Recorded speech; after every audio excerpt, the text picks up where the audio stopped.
Okay, so let's go back. So we did Tzemach David Abdacha. As Tzemach, we spoke about something that's blossoming. But the problem is, I'm not going to review everything we've done. We don't have that much time. But the problem is that something that's blossoming takes time. It takes time. Things don't grow overnight, except Jack of the Beanstalk or mold in my study. But other things takes time to grow. And my grandchildren, they grow too quickly. But otherwise, why do we refer to Mashiach as something that's a slow process? What's even more interesting is that immediately afterward we say, Mehira Tatzmiach, quickly be Tatzmiach. You can't be Tatzmiach quickly. Tatzmiach is just the opening bud. So why would we only ask for the opening bud? Plus, I can't even imagine. Let's say I'm walking with my grandfather's Zatzal, okay? And we're late for davening. Okay? Let's say we were walking from his house to the Beis Medrash from Yeshiva Lane, and so we're walking. Do you think for 1 second, I would even dream of saying, hurry up? Can you picture that? You can? Huh. I couldn't say, I'm not going to say hurry up to my grandfather. No way. But to the Rabbanu Shalom, I'm perfectly comfortable saying, Mehera, quick. It's a little strange, is it not? It's Meir's influence. It's in his sitter here. So what's shot? So I've explained before that one level of Mehera is when something is on the cusp of happening, it's just about to happen, and you recognize that it is just about to happen, that's when you can say Mehera. When we say it in benching, whenever we say it in Shemoneh Esrei, Mehera is, I can taste it coming. I can taste it happening. It's so real. Let it be right now. That's how we use Mehera. But what's interesting is that the Medrash speaks about the idea of Tzemach, this thing that slowly buds and blossoms, and the idea of Mehera as a choice.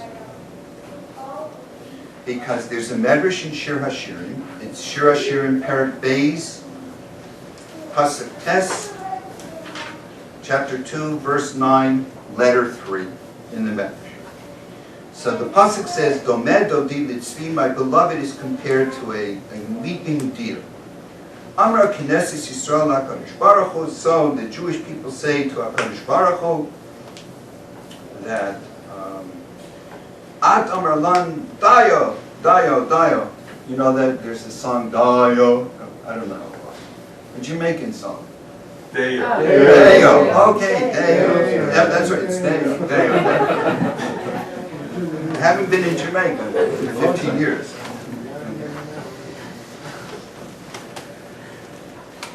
Boy, that's a story too. Not for now. It's never enough time for the stories, right? Yeah, I know. All right, Deo, Deo, you say to us, Deo, Deo, come, hurry up. At Deo, Deo Ligaban. Why don't you hurry up and come to us first? So HaKadosh Baruch Hu says, Domed Dodi Litzvi, my beloved, the Jewish people, is compared to this deer that is leaping, Bambi, not just Bambi, Bambi's father. So what happens? Nireh v'chozer v'nichse, nireh v'chozer v'nichse. When you look at a deer, so you can see the deer for a second, then it pulls away and you don't see it. Puts its head out for a second, then you don't see it. Right? I don't know if you ever drive down from Muncie to Riverdale in the Sawmill Park where you see all those deer at night. So you can see them for a second and then you don't see them. You see them for a second and then you don't. So it is that Klal Yisrael, they see Geula for a second, they see redemption for a minute, but then the redemption hides. So they saw the redemption from Egypt, and then it was hidden from them. And then they saw the redemption as they entered Eretz Yisrael, and then it was hidden from them. Then they saw redemption from Babel, and then it was hidden from them. So the idea is that the redemption's always there, and that's the Tzemach. The idea of Mehera is, if when you see that hint of redemption, the head of the deer peeking through, when you can glance it for a second, Mehira means I want to grab it. It means that when this is what we mean when we say in the Shemoneh Esrei. As Tzemach David Abdecha Mehira Satzmiach, we are ready the second we see a hint of the blossoming of redemption to grab onto it as a hint of the redemption. We understand that the way it works is that it shows its head just for a second. The deer, you can see the head of the deer just for a second.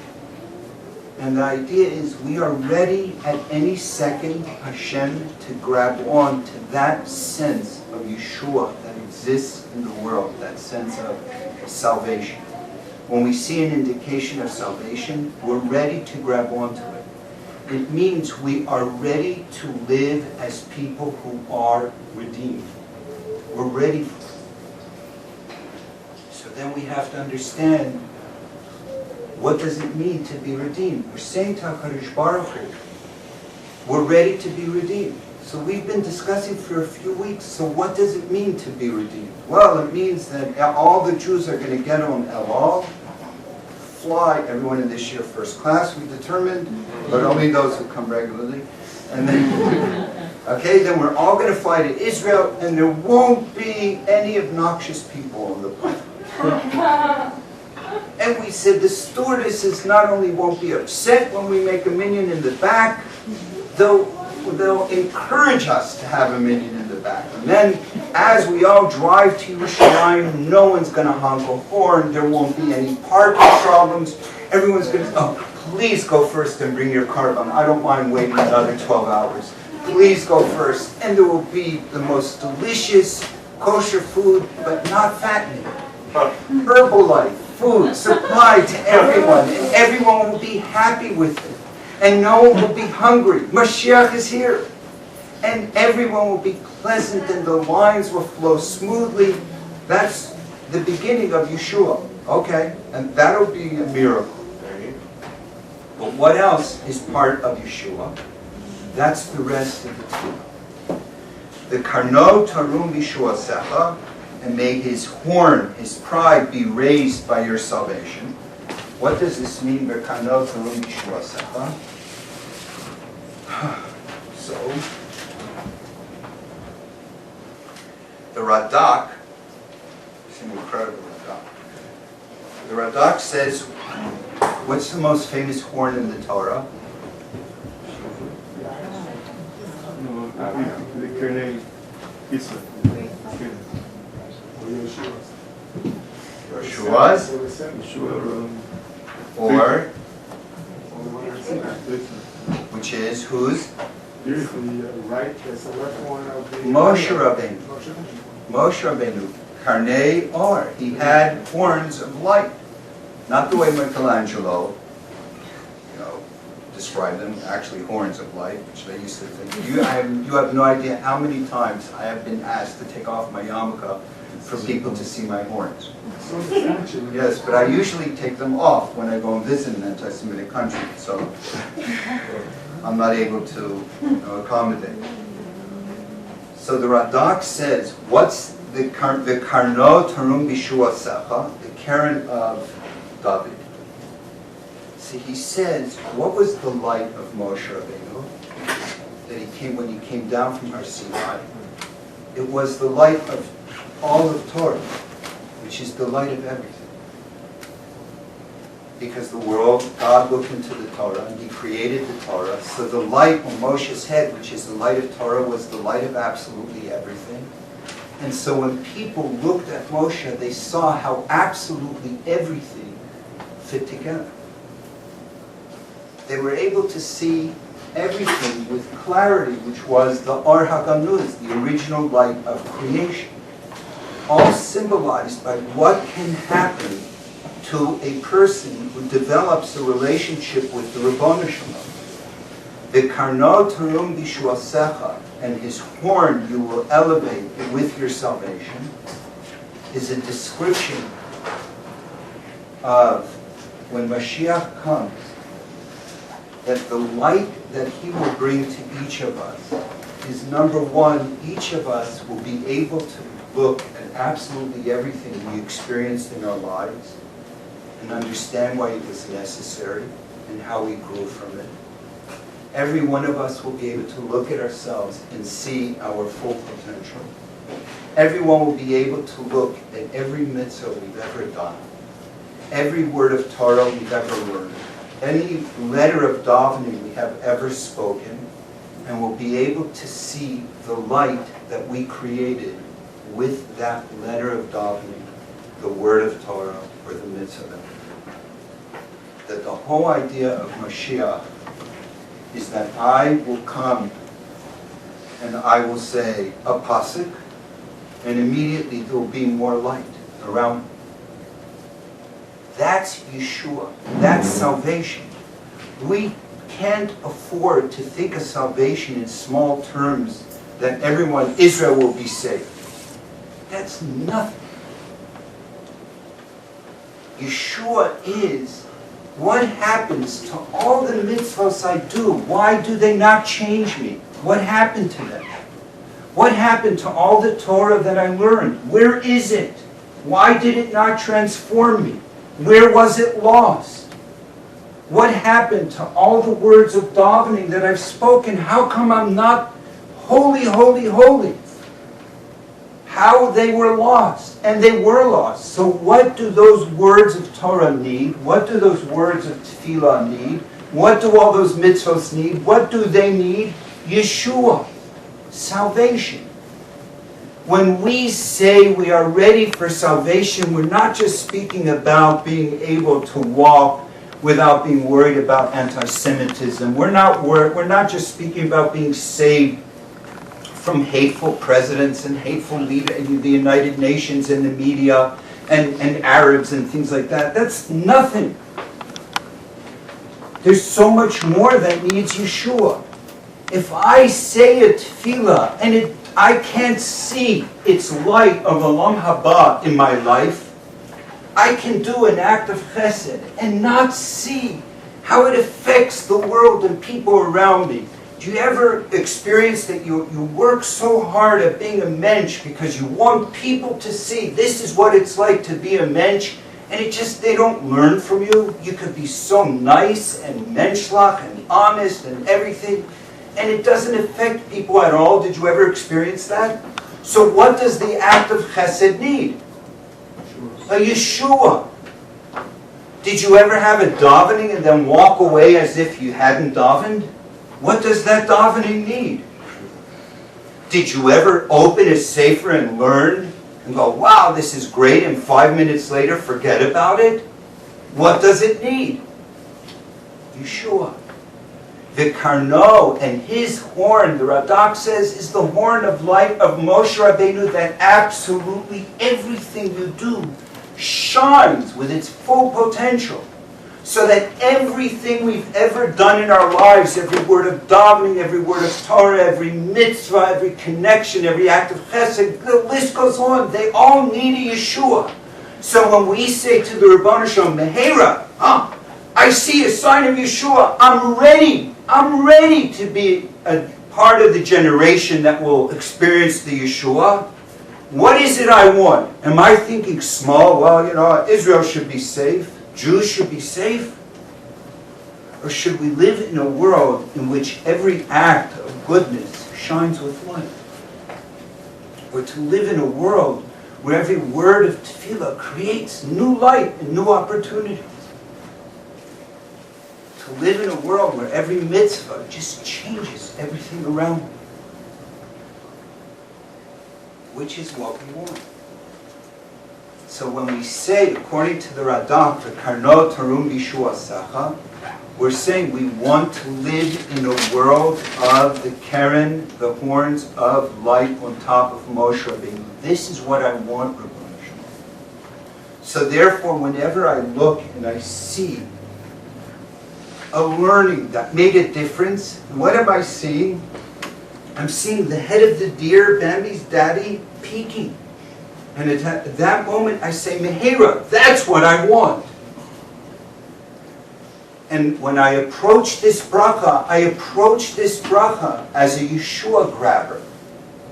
I approach this bracha as somebody who says, Yeshua, do you want to know what Yeshua is? Yeshua is, once the Chafetz Chaim wrote a book on Lashon Hara, and you have 10,000 people learning, going to the Chafetz Chaim Heritage Foundation, there's no more Lashon Hara. I'm sure it doesn't happen in Pesach or Muncie, but there are some places where there's still Lashon Hara. And that's not Lashon Hara. That's not, but, so the Chafetz Chaim, the Sefer Chafetz Chaim needs a Yeshua. Do you understand? If someone davens, you open a siddur, and you daven, and they're not moved, and they're not transformed, the siddur needs a Yeshua, right? A Shabbos that doesn't transform us into a new human being is a Shabbos that needs a Yeshua. That's the Radak's explanation of V'karnotarum Yeshua Sach. But there's another problem, if you don't mind. This is a medrash in Eicha. The pasuk in Eicha in the second parak says, "Gada b'chori af kol keren Yisrael," that you uprooted in anger all the horns of Israel. So what are all the horns of Israel? Eser Keranos Hein, there were 10 horns.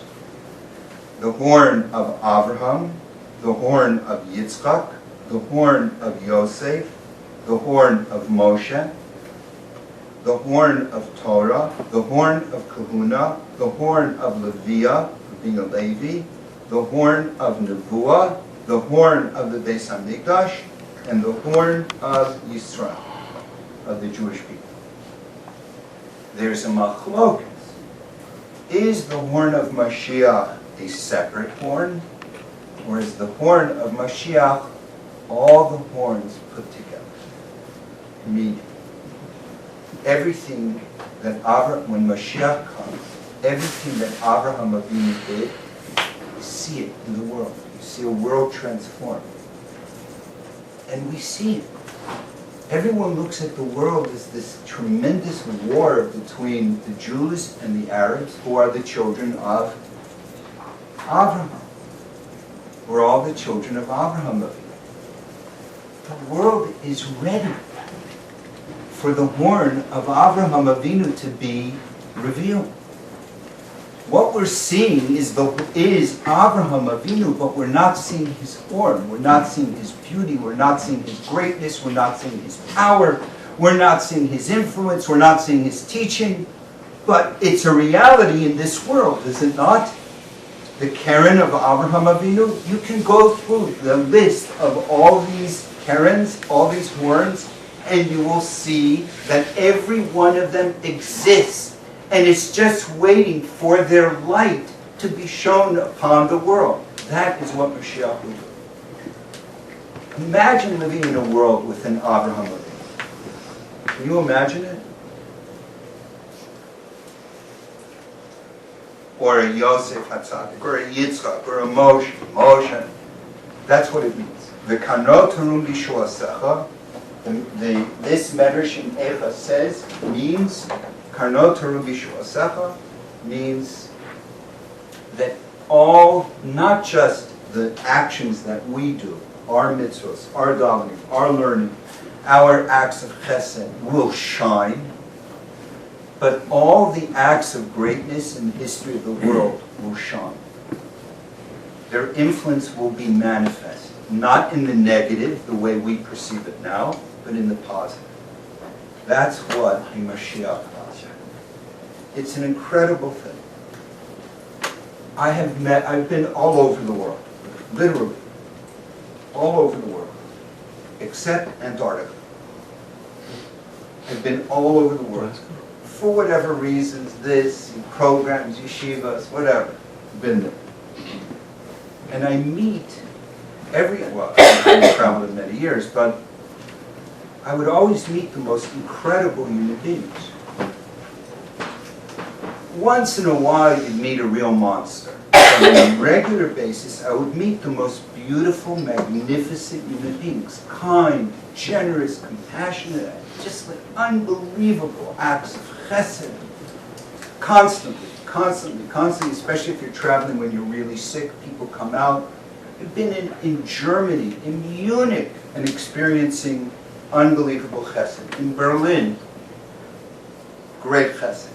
In Iceland and Sweden, the worst countries in the world of anti-Semitism, unbelievable chesed. Denmark, walking through the Muslim neighborhood in Denmark and refusing to take off my yarmulke for obvious reasons, the most unbelievable chesed. Not from the Muslims, from a taxi driver who said, you know, you're really crazy, why don't you get into my taxi and give me a ride?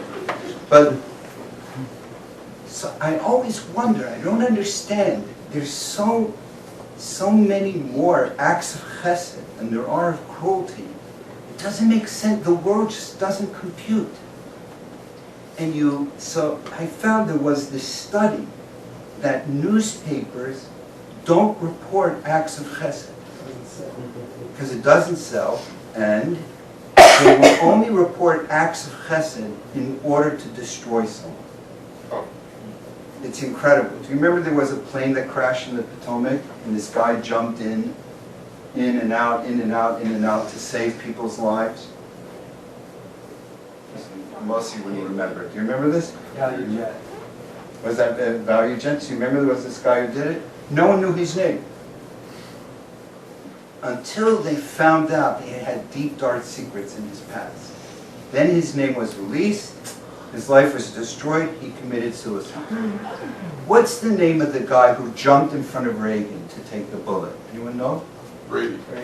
No, he was shot. Who was the Secret Service agent who jumped in front of Reagan to take the bullet? Do you know? Nobody knows. But it was in the paper the first day. That's because we don't live in a world of Yeshua. A world of Yeshua is an act of chesed is wow. A world of Yeshua, an act of chesed is honored and shines, and the evil doesn't exist. It has no light of its own. As the Ramchal explains, the more the light of Yeshua shines, the less evil there is in the world. So imagine what it's like to live in the world of Yeshua. Can you even picture that? Where every act of chesed just shines so much that people will just simply stop acting with evil or acting destructively. My father and Uncle Noach were sitting with Rav Shach Zatzal in a meeting. They were discussing, they were discussing with him the fact that there really are sane people who become frum. And Rav Shach found it hard to believe. He said, why would someone do that? This drunk guy smashes into Rav Shach's office, where my father and my uncle were sitting. Drunk out of his mind. Bursts in, and he sees Rav Shach. He just saw him, and he was 100% sober. He saw him, he was sober, shaken, because he was in the presence of Rav Shach. So Rav Shach asked him, what can I do for you? So he said, well, I heard your speech attacking us who aren't frum. So I decided to become frum. Right? He's in the middle of having a conversation with my father and Uncle Noach about whether a sane person. So a drunk, insane person comes in and says, but I heard you attacking people who don't accept the Rabbanu Shalom and Halacha, and I decided I had to become frum. Because you were right, but everywhere I went, I saw such ugliness. People weren't nice to me. And I don't know what to do. And I just started to drink. I never drank before in my life. So, the hashkacha of having a conversation about will someone become frum, and then someone who hears a speech, not asking people to become frum, but when Rav Shach was on fire, he was on fire. He still is probably, lighting up the Shemoneh.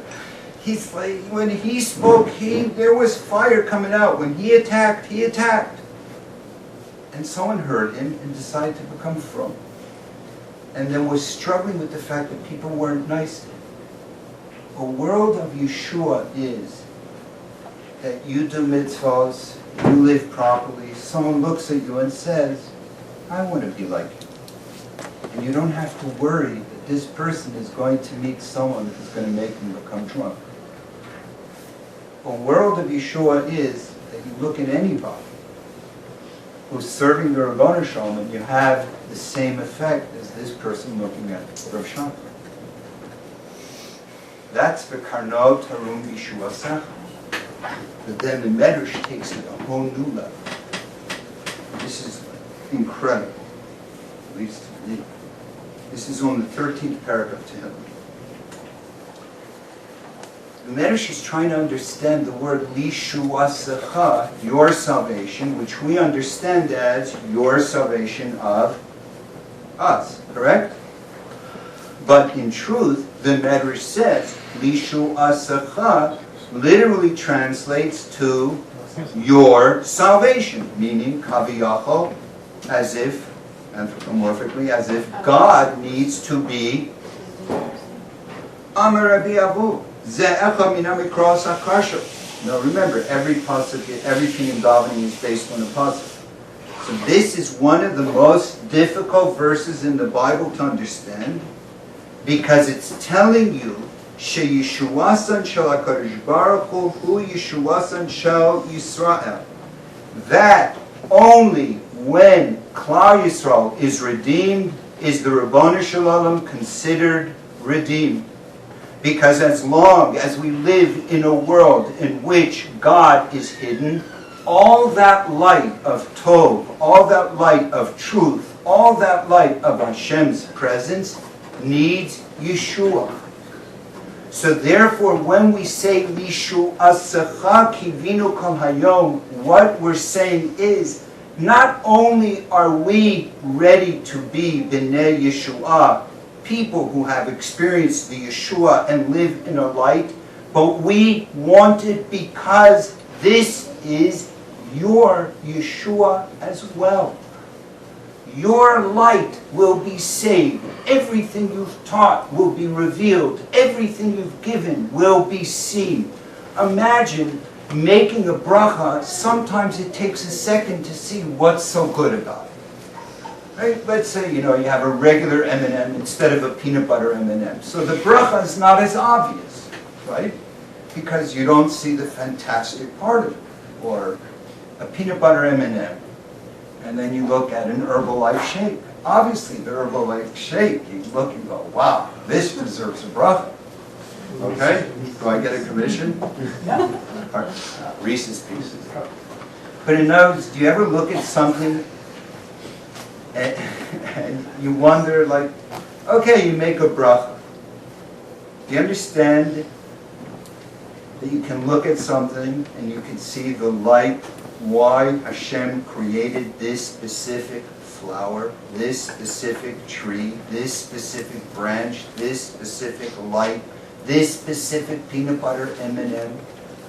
You look at it, you know why it exists. You see its connection to all of creation. Then you're going to make a real bracha, or not. That means that at this point, the peanut butter M&M needs a Yeshua. That's why I eat them, I think. Yes. Does this mean that we're almost like trapping Hashem's illumination in this world? That you are? The fact that Yeshua hasn't come yet. No, you haven't let it happen yet. I don't think you're trapping. Like People who do averos do. People who speak lashon hara do. People who daven without kavanah do. People who learn without a connection to Hashem certainly hide it. People who are searching for katnus, smallness. Just tell me what to do, because that's all I need. Instead of really searching for the Rabbanu Shalom, yes, they're hiding. The Ramchal describes in detail that they're creating veils around Hashem's light. So, but when we say Lishuas Chakivinu Kol Hayom, like, do we, like, if we don't really, every minute of every day? You don't need to. That's what the week you weren't here. We spoke about the Shari Tshuva, not the Shari Tshuva of Rabbeinu Yonah, but the Shari Tshuva in Shulchan Aruch says that you only need to believe it when you're saying that phrase. And that if you do, you're misak and you can fix it. Like, what if Chas v'Shalom on the same day you Doesn't matter. He says that you fix it. You fix it when you say Lishua Sacha Kivinu Kol Hayom. Okay, so now let's go back to the Bracha. I'm trying to finish the Bracha.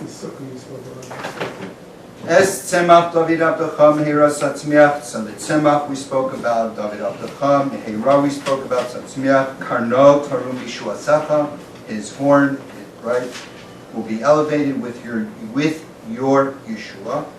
Ki Lishua Sacha Kivinu Kol Hayom. Okay. Does anyone know what Kivinu means? Kaveh El Hashem, pardon? Hope. Hope. A line. Yes, it means line. It means hope. Anything else? Yearn. Yeah, actually it does also mean mikvah. That's correct, because that's the first kav. Everything, kav is where everything connects together. Mishuasacha kivinu kol hayom means that you understand that yikavu hamayim, all the waters should connect. Mishuasacha kivinu kol hayom means that I connect everything I experience and do all day and during the day to your Yeshua. That is a reality in the world that we can do that. And that is the Matzmiach Keren Yeshua. We live in a world where this is possible.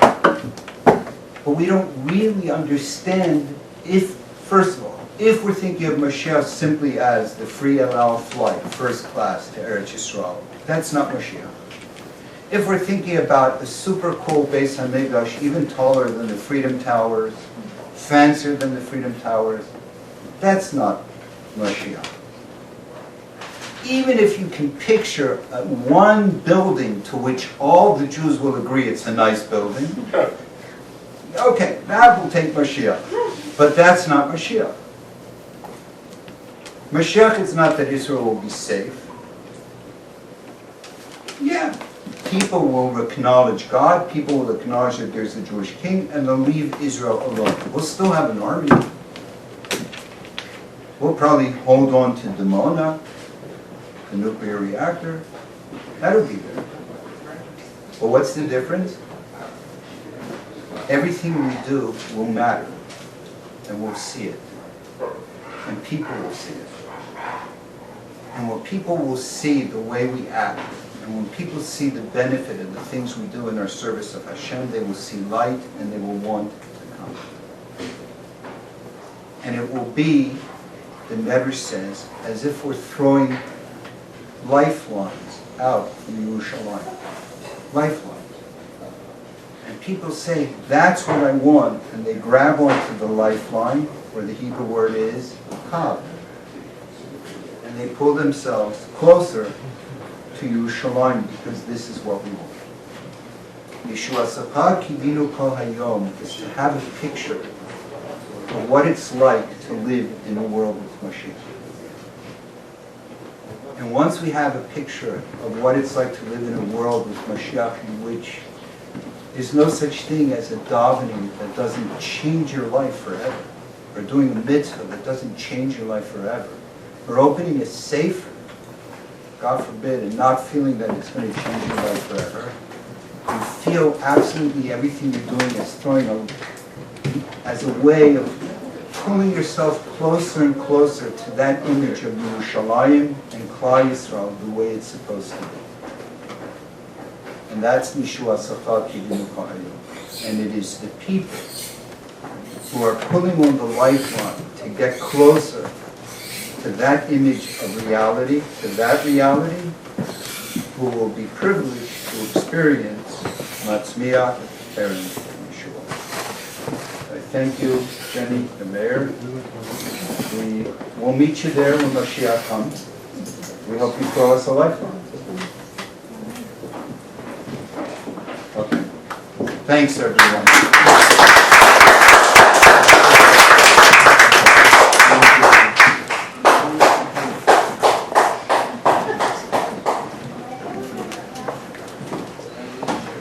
Thanks, Jerry.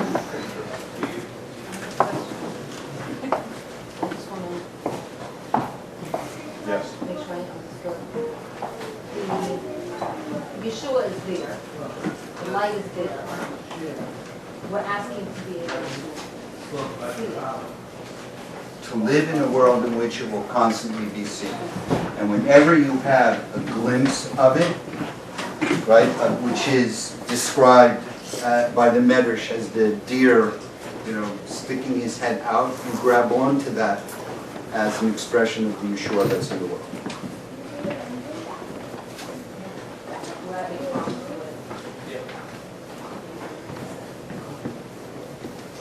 Were you upset last week about Obama's speech? Pardon? Good for you. Are you upset when you hear about a missile being fired in Israel? For how long? Right, because you don't live in the world you should. Do you remember the 67 war? Do you remember Entebbe? What's a good thing to remember? Do you remember when they bombed the nuclear reactor in Iraq? No, when everyone was proud of Israel.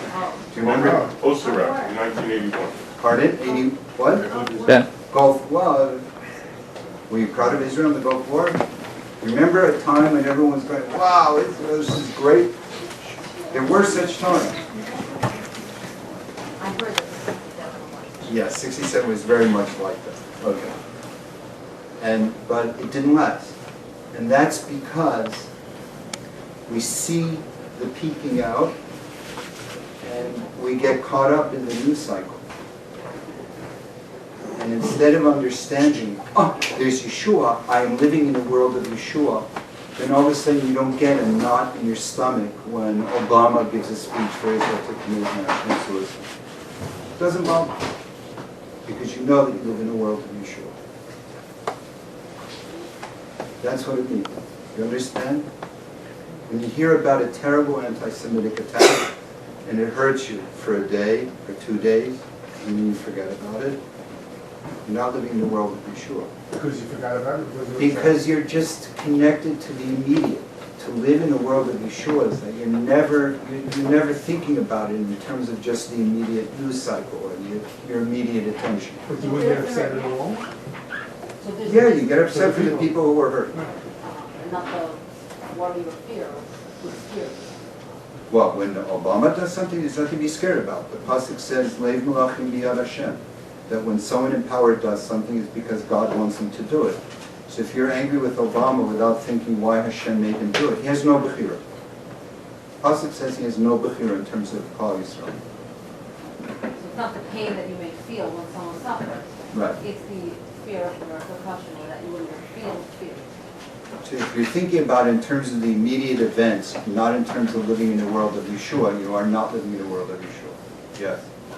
I'm trying to understand that. So it doesn't mean that you can't experience pain for the result of not having the message of that event. Right. Not the physical pain, but reality. Yes. Not But that should the immediate news cycle event, the pain.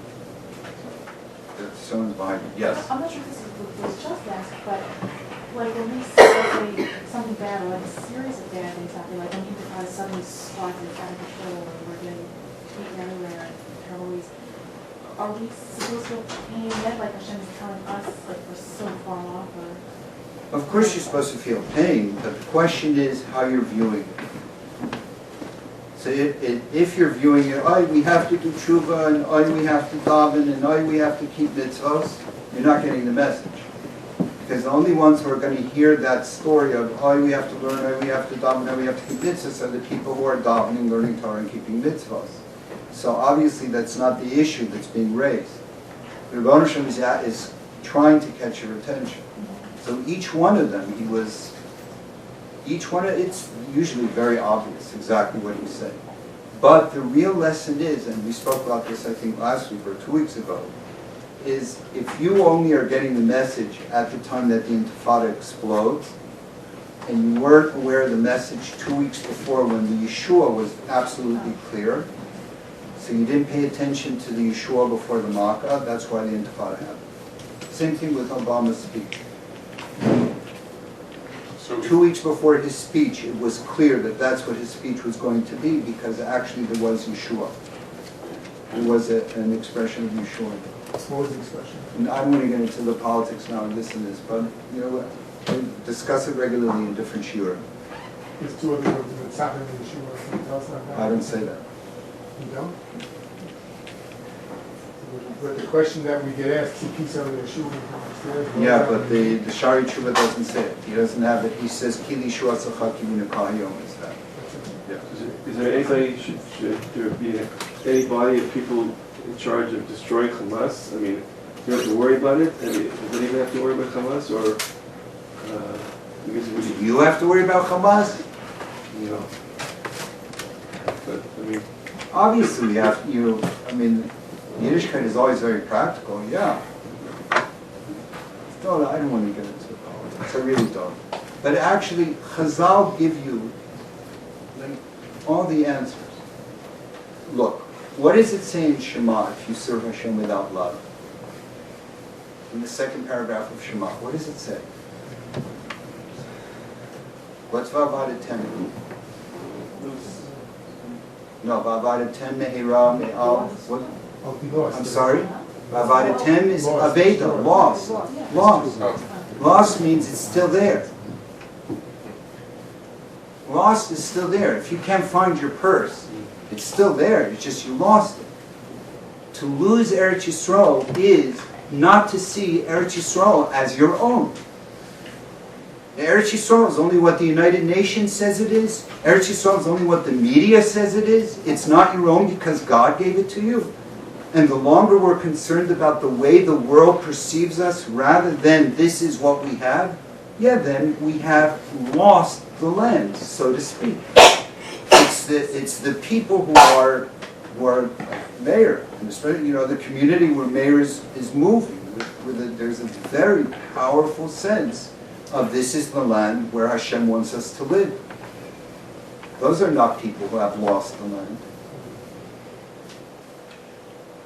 Yes. Is there anything we could do to kind of do our part in making this process come as soon as possible? Yeah, become a davener and move to Israel. Become a davener. Learn to take God seriously. And learn to take Chazal seriously. When they say the Yeshua comes before the Makkah, they mean it. There's always an indication. It's incredible. It just doesn't happen. We do this every Monday night. We'll go through 10 examples of what's happening in the news, and I can tell them exactly what's going to happen over the next week. Not because I have any Ruach HaKodesh, which I certainly don't, but Chazal say the Yeshua comes before the Makkah. So I always know what's going to happen the next week, unless Klal Yisrael responds seriously to what God is telling them, which that's what's going on now. We're not responding. Well, that you have to ask God about. Yes. Does the concept of inspiration work like you were saying in the short that sometimes you get inspired by something that is for a very brief period of time and you feel that there's something that's not really worth exploring, but then like by the next 2 or 3 hours later it's not gone. So you can use this bracha to daven for Yeshua. But is it the same, like it's Yes. the same thing? It It's is not- the same like thing. if you- Tzaddik HaKohen in the Tzidkas HaTzadik says it's the same thing. So when you Yes, have Yeshua, so then that inspiration will stay with you, it won't go away. It will that's stay right. with you. And not only that, you will regain all those moments that you've lost. You like that? You see, you don't have to wait, chas v'sholom, till your neshama goes to another world. That's what Mashiach is. Yes? A common reaction to when hearing a very painful situation, sometimes I dwell on it because it's so painful. Is that a response that's hopefully a correct response that will bring I don't know what you're talking about. going back to Someone throwing a Molotov cocktail. Yes. yeah. It's sometimes so painful to think about it that you kind of shelter. But that Then you don't live in a world of Yeshua and you're not a doll. so experience the pain, feel it, and then No. move on. No, not at all. What are you supposed to do? When you Tzemach, Pardon? the tragedy in Tzemach, so. You feel for the kids, you feel. Oh, for sure. But I don't walk around brokenhearted. I immediately have to turn it into action. If I don't turn it into action, then what am I doing? The Rebbeinu Shalom keeps on sending messages and messages and messages and just going to ignore it? But the action should be turned into something one. Absolutely. Yeah. Yes. It may not sound like exactly me, but as far as like trying to see Yeshua, like sometimes a person may say, they're given a Nisyan and it's really too big for them, even though they may know that Hashem wasn't given a Nisyan for someone who can handle it, whatever. But they really, it's just too big for them. But they consciously try and, be a alignment, like how do you supposed to plan when you're, it's a little too heavy.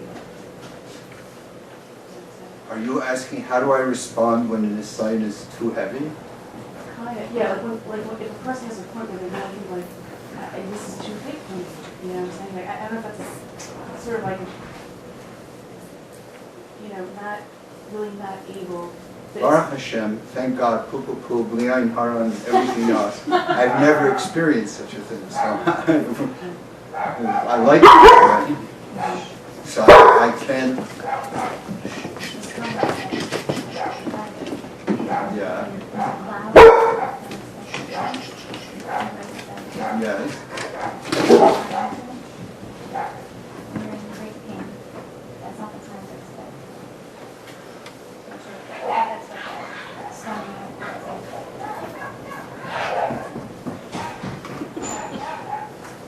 Now Mayor and Jenny need some kind of reassurance. I never have that with Pip, I just want you to know that. Your question is, what do I tell someone who is overwhelmed by a nisayon? My father Zatzal held that you were allowed to have that feeling for 15 minutes. Wow, just once for 15 minutes? If it's a real, well, how often are you going to, yeah, just once. Then you can experience, you're permitted to give your Yetzer Hara 15 minutes.